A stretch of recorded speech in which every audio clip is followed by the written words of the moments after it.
Bonjour très chers apprenants. Donc aujourd'hui nous allons voir une nouvelle leçon, un nouveau thème qui s'inscrit dans la compétence 3. Et ce thème porte sur la génétique, c'est-à-dire la transmission des caractères héréditaires. Vous avez au tableau une situation d'apprentissage. Donc on va faire une première lecture de cette situation d'apprentissage.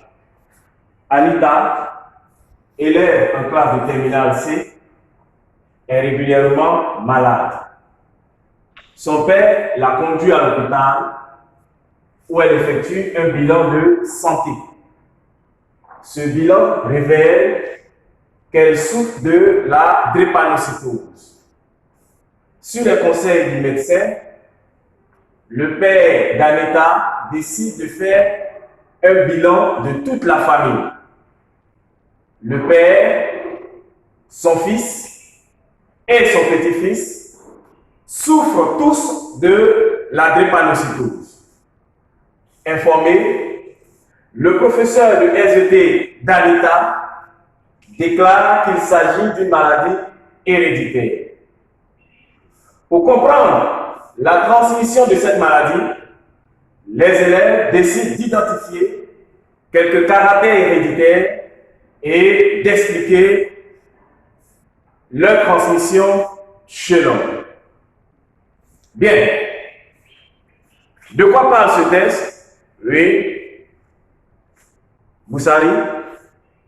Ce texte parle d'une jeune fille du nom de Anita qui souffre d'une maladie appelée la drépanocytose. Oui, Binaté et toi, quel est le constat que vous faites? Oui, très bien. Je constate qu'elle a hérité cette maladie de son père. Autrement dit, le caractère drépanocytose lui a été transmis par son père.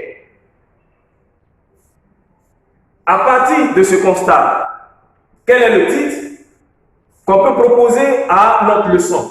Oui, Malika, à toi. Très bien.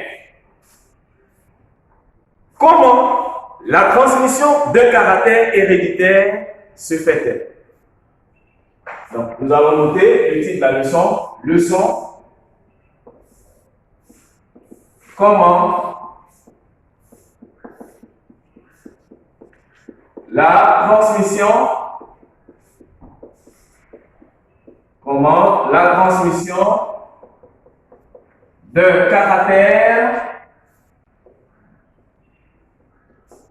la transmission d'un caractère héréditaire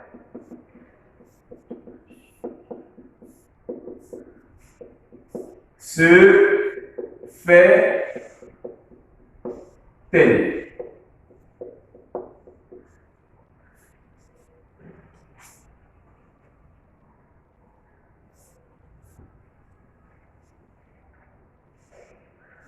Se fait-elle? Bien. Proposez alors des hypothèses pour expliquer ou pour répondre à ce problème qui est posé. Oui. Toi, Koulibaly? Non. Oui. Très bien. Peut-être que la transmission d'un caractère héréditaire se fait par des autosomes. En deux, peut-être que la transmission d'un caractère héréditaire se fait par des hétérochromosomes. Très bien. Donc, quelqu'un, pour proposer un résumé introductif à partir de tout ce que nous avons vu. Oui. Binaté, oui, toi. Très bien. À partir de la lecture de la situation, parlons d'une jeune fille du nom de Anita qui souffre d'une maladie appelée la drépanocytose. On constate que ce caractère drépanocytose lui a été transmis par son père. À partir de ce constat, On peut alors poser le problème suivant. Comment la transmission d'un caractère héréditaire se fait-elle? Pour trouver des solutions à ce problème posé, on peut alors émettre les hypothèses suivantes. Deux points à la ligne, premier tiret. Peut-être que la transmission d'un caractère héréditaire se fait par des autosomes. Deuxième tiret, peut-être que la transmission d'un caractère héréditaire se fait par des hétérochromosomes. Oui, quelqu'un pour reformuler la première hypothèse. Oui, toi. Très bien. Donc, on va noter en grand 1. Grand 1. La transmission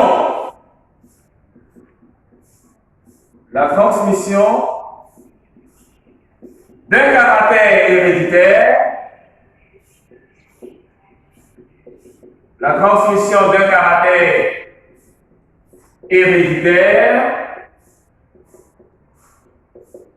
se fait telle,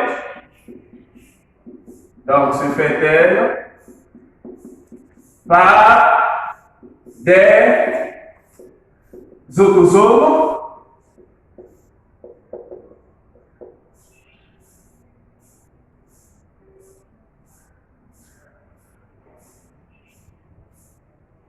La transmission d'un caractère héréditaire se fait-elle par des autosomes? Donc, dans la première partie de la leçon, nous allons chercher à vérifier si la transmission d'un caractère héréditaire se fait par des autosomes. Et pour vérifier notre hypothèse, nous allons, dans un premier temps, exploiter un document. Donc, vous notez en petit 1, exploitation de document.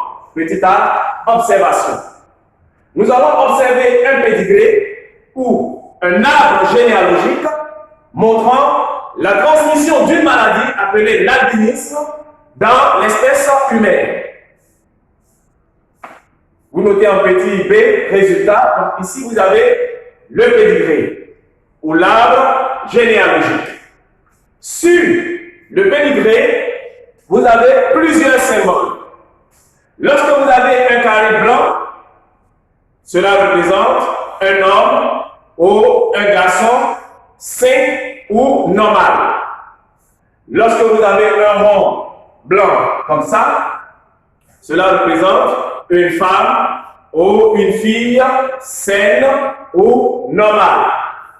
Lorsque vous avez un carré blanc relié à un rond par une barre, cela représente un couple. Lorsque vous avez ceci, donc un trait avec ça, cela représente la descendance. Au niveau de ce pédigré ou arbre généalogique, remarquez qu'il y a des chiffres romains. Donc grand 1, grand 2, grand 3. Cela représente les générations. Donc première génération, deuxième génération, troisième génération. Et dans chaque génération, vous avez des chiffres arabes. Donc petit 1, petit 2, petit 3, petit 4, petit 5, petit 6, et ainsi de suite. Donc cela représente chaque individu dans sa génération. Donc par exemple ici, nous avons l'individu grand 1, grand 1, 2, grand 2, 3, grand 2, 4, grand 2, 5, grand 3, 11, grand 3, 16, grand 3, 17, et ainsi de suite. Ça va? Très bien. À la suite du pédigré, vous avez une légende.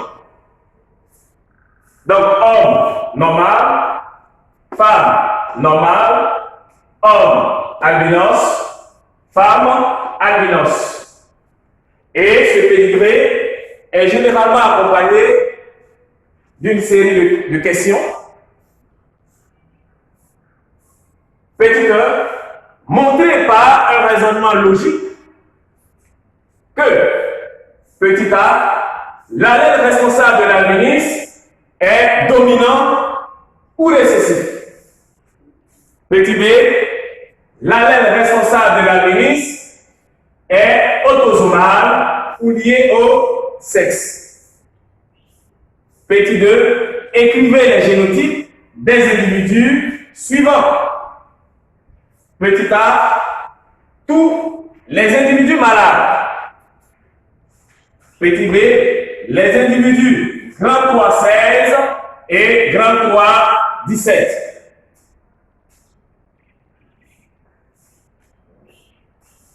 Petit c, analyse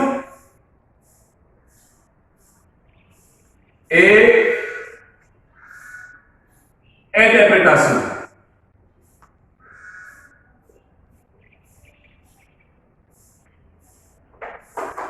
Bien, nous allons passer à la résolution de cet exercice. Donc, en petit 1, nous allons montrer par un raisonnement logique que l'allèle responsable de l'albinisme est dominant ou récessif. Donc, petit 1 A, montrons par un raisonnement logique,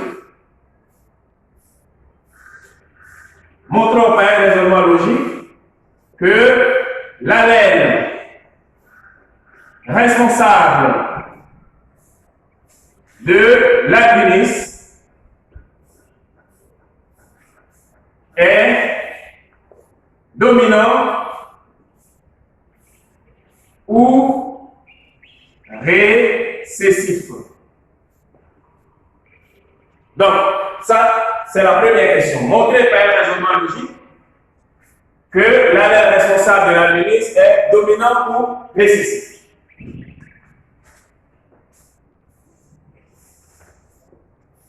Bien. Sur le pédigré, on remarque que les enfants grand 2, 4, grand 2, 5 et grand 2, 7 sont malades, alors que leurs parents sont d'apparence saine. Donc, si ces enfants sont malades, cela veut dire que l'allèle responsable de la maladie existe chez au moins l'un des parents sous forme masquée. Donc, l'allèle responsable de l'albinisme est récessif. Bien, nous allons noter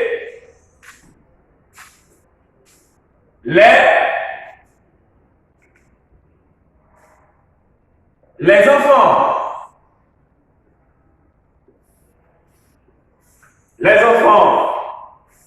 grand 2, les enfants grand 2, 4, grand 2, 5 et grand 2, 7, albinos ont des parents, grand 1, 1 et grand 1, 2, apparemment sains.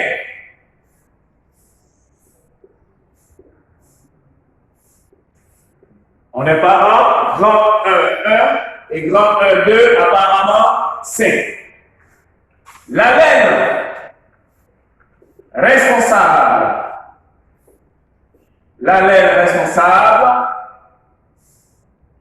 de l'albinisme existe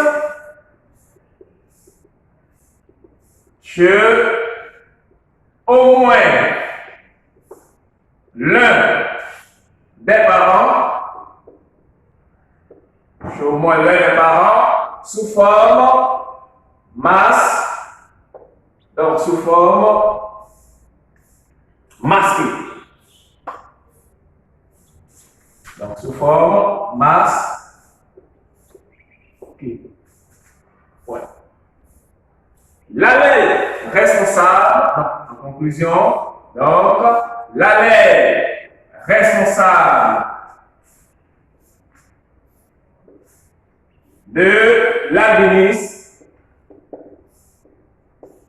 l'allèle responsable de l'albinisme est récessif. Donc, si l'allèle responsable de l'albinisme est récessif, cela voudrait dire que l'allèle normal est alors dominant. L'allèle normal est alors dominant. Donc, après ça, on passe automatiquement au choix des symboles. Donc, choix des symboles. Donc, pour faire le choix des symboles, vous vous référez à la légende. Donc, au niveau de la légende, nous avons deux phénotypes. On a normal et albinos. Donc, normal et albinos. Donc, depuis la classe de première, on vous a dit que pour faire le choix des symboles, on prenait l'initiale du phénotype récessif. Cette lettre est écrite en minuscule pour le récessif et en majuscule pour le dominant. Donc, albinos ici est récessif. Donc, ici, on aura petit a. Et pour le dominant qui est normal, donc on aura grand A. Et après ça, on détermine ce qu'on appelle le couple d'allèles. Le couple d'allèles, ce n'est rien d'autre que le dominant par le récessif. Donc, vous avez le dominant sur le récessif. Et vous déterminez les phénotypes. Donc, phénotype normal, phénotype albinos. Donc, le phénotype se met toujours entre crochets. Comme ça. Donc, pour le phénotype normal, vous aurez grand A en crochet. Pour le phénotype albinos, vous aurez petit a en crochet.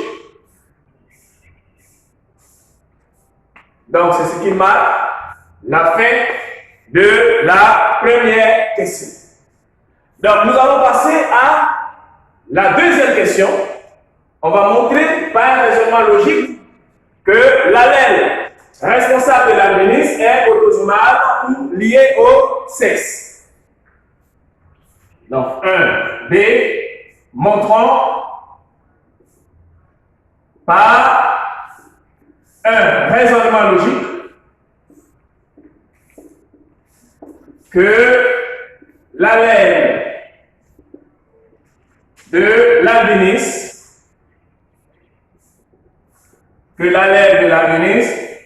est autosomal ou lié au sexe. Bien, pour répondre à cette question, il faut toujours émettre une hypothèse. Il faut toujours supposer que l'allèle responsable de la maladie est lié au sexe. Donc, on va commencer par notre hypothèse. On va émettre notre hypothèse. Donc, on met hypothèse. Deux points. L'allèle, donc supposons, ou bien on suppose. Donc, on suppose que l'allèle responsable de l'albinisme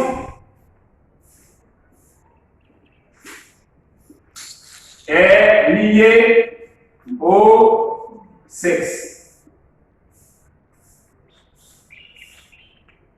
Bien, pour répondre à ça, il faut toujours émettre cette hypothèse, supposer que l'allèle responsable de l'albinisme est lié au sexe.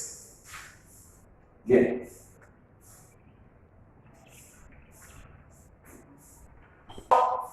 prendre le couple qui nous a permis de démontrer que l'allèle responsable de la ministre était dominant ou récessif. C'est-à-dire le couple grand 1-1 croisé à grand 1-2. Donc, grand 1-1, c'est un garçon. Donc, on va mettre le symbole des hommes. Et grand 1-2, c'est une femme. Donc, on va mettre le symbole de la femme. Comme ça. Donc, après ça, on va déterminer le phénotype de chaque individu. Donc, phénotype. Je vous avais dit tout à l'heure que le phénotype se mettait entre crochets. Donc, quand on regarde chaque individu,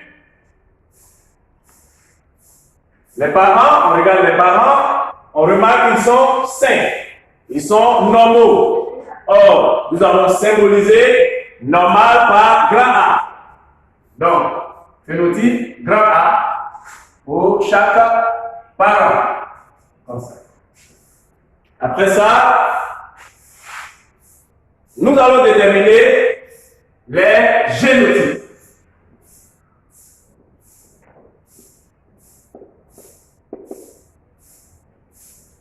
Bien, puisque ici, nous avons un homme ou un garçon, donc on va commencer par mettre les chromosomes X et Y, comme ça. Donc ce symbole signifie Y. Donc vous avez X, Y chez le garçon et chez la femme, nous avons X, X, comme ça. Bien, on va faire descendre le grand A, donc ça va faire X, grand A sur Y. Le Y de l'homme, il est génétiquement neutre. Donc chez la femme, on va faire descendre le A, donc ça va faire X, grand A sur X. Quelque chose que nous devons déterminer. Donc dans la première question, nous avons dit que l'allèle responsable de l'albinisme existait chez au moins l'un des parents sous forme masquée. Donc on a déduit que c'est la femme qui porte l'allèle de la maladie. Donc petit a, X petit a.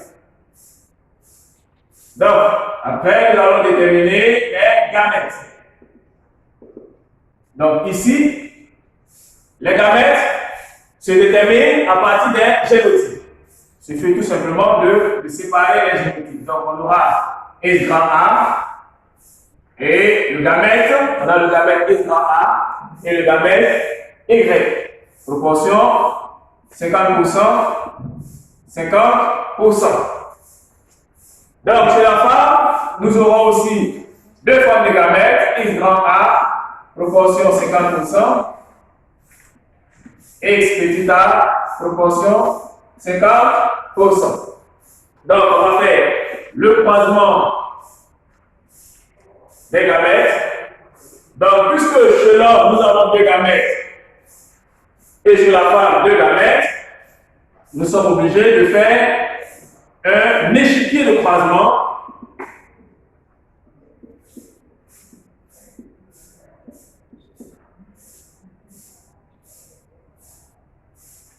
pour déterminer chaque individu. Donc, l'échiquier de croisement n'est rien d'autre qu'un tableau qui se présente de la sorte.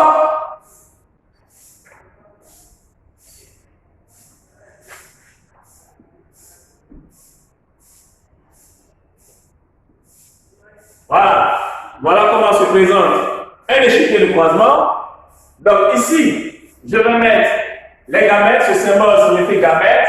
Donc gamètes de l'homme et là gamètes de la femme. Donc ici, je mets les gamètes de l'homme, donc on aura X grand A, proportion 50%. Ici le gamète Y, proportion 50%. Donc chez la femme, nous avons deux gamètes ici. Donc, X grand A, proportion 50%, X petit a, proportion 50%. Donc, on va faire le croisement à partir de ce tableau. Donc, ici, on aura donc le croisement de X grand A et X grand A. Ça va donner X grand A sur X grand A, grand A, grand A. Donc, l'enfant apparaîtra de phénotype grand A. Donc, 25% et 50% fois 50%, ça fait 25%. Et puisque vous avez XX, cela montre qu'il s'agit bien d'une femme. Donc, on va mettre à l'intérieur le symbole de la femme. Bien, ici nous aurons X grand A sur X petit a phénotype. Donc, puisque le grand A domine le petit a, donc l'enfant apparaîtra le phénotype grand A. Et XX, cela montre qu'il s'agit bien d'une femme. 50% fois 50%, ça fait 25%. Donc ici, nous aurons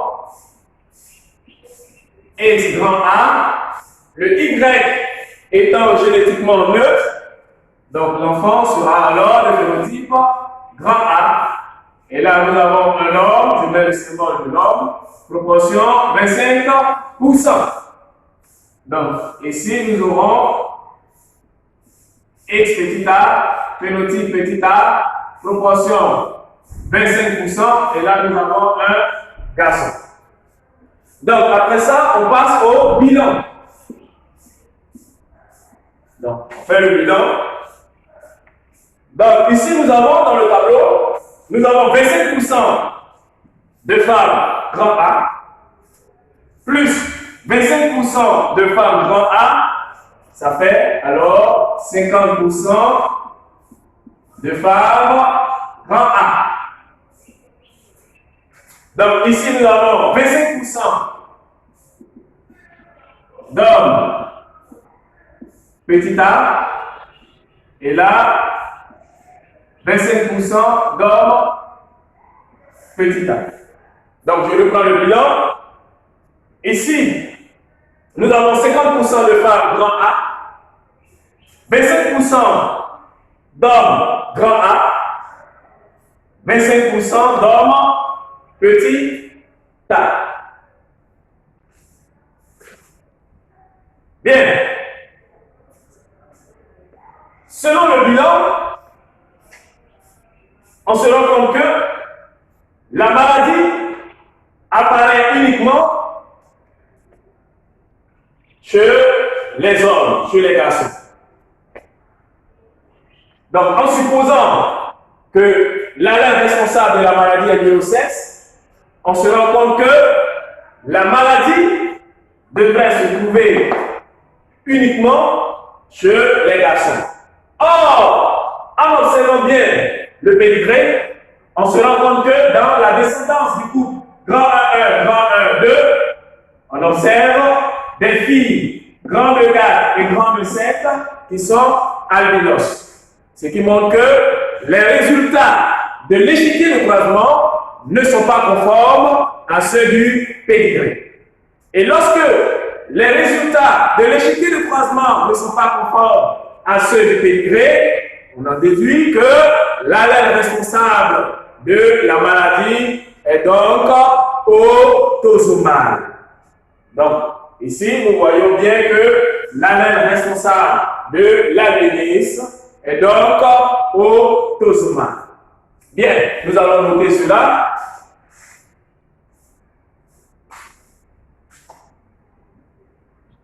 Qu'est-ce que ça va apparaître?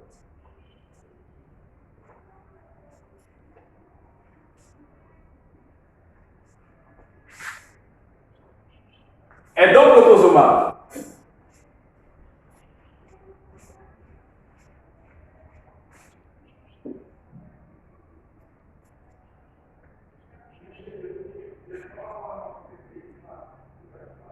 Bien. Donc, nous montrons par là que l'allèle responsable de l'albinisme est donc autosomal. Donc, nous allons noter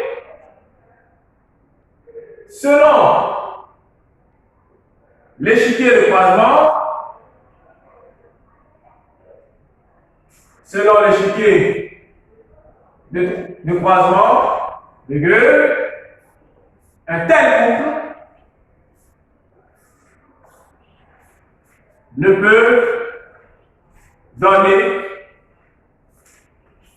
peut donner de fille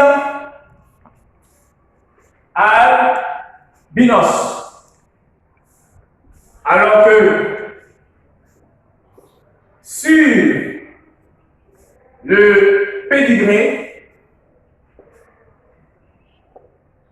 que sur le pédigré, on observe des filles albinos. Les résultats de l'échiquier de croisement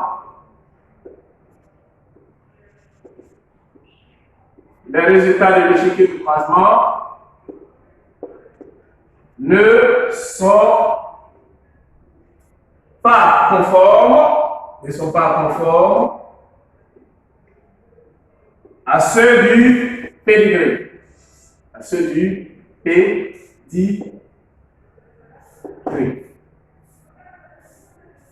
Donc en conclusion, l'allèle responsable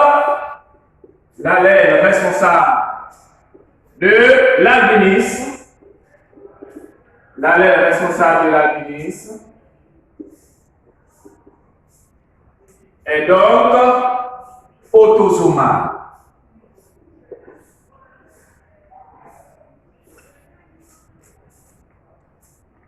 Voilà. Bien, nous allons passer à la deuxième question. Donc, petit 2, nous allons écrire, donc écrivons les génotypes